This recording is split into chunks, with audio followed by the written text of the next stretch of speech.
Hello students, let us discuss merits and demerits of modern periodic table today.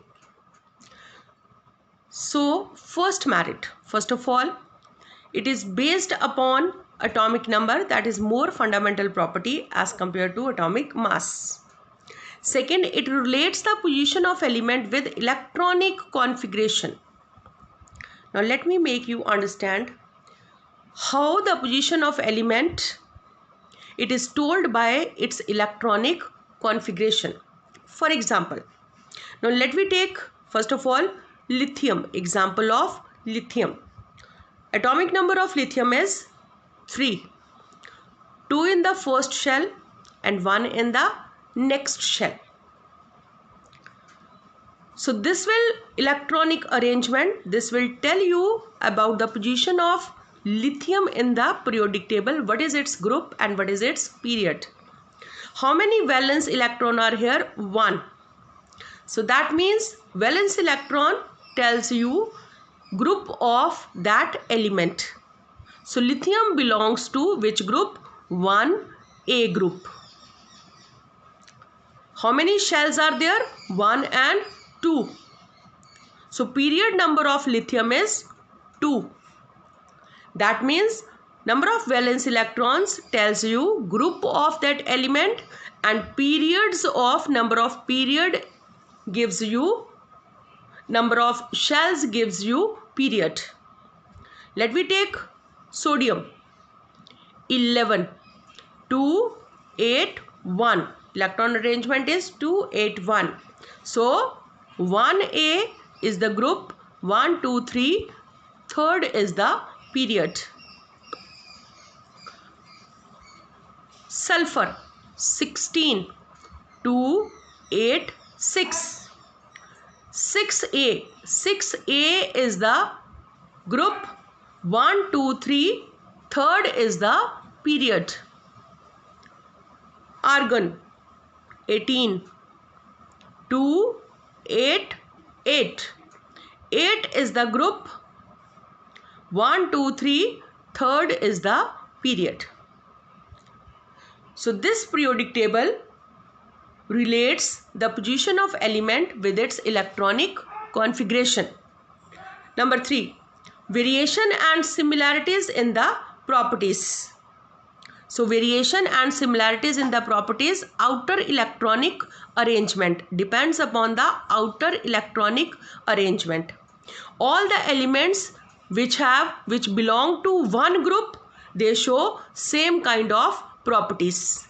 And the properties vary when we move left to right in a group, or when we move top to bottom in a group, or when we move left to right in a period. Move left to right in a period and top to bottom in a group. Proper position. So noble gases now they got proper position. 8th group having 8 electrons in the valence shell. So they are present in 8th group. Their position is now correct, right position. Similar elements together and dissimilar elements separated. So all the alkali metals, they are together, all the alkaline metals are together, halogens are together. Now alkali metals and noble gases are pole apart. So similar elements together, they are placed together, and dissimilar elements, they are separated. Isotopes. So isotopes now, as the periodic table is that is related to only atomic number, this periodic table, modern periodic table. So isotopes got their correct position, they are placed in one group, same group. Clear demarcation between active metals, so all the metals which react very fast, active metals, non-metals, transition, inert, lanthanides and actinides. So active metals, they are placed on the left, non-metals on the right, inert extreme right, transition metal in the middle of, in between metals and non-metals, lanthanides and actinides at the bottom of the periodic table. Now what are the demerits? Position of hydrogen.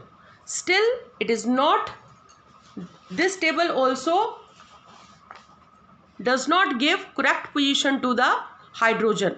Now hydrogen, it is placed with alkali metals, the most reactive metals, but whereas hydrogen is a non-metal, but it is placed because it has one valence electron, and all the elements present 1a group, they are having one valence electron. So the position of hydrogen is still controversial. Lanthanides and actinides. So lanthanides and actinides are still there at the bottom. They still have not got the position in the periodic table. They are placed at the bottom.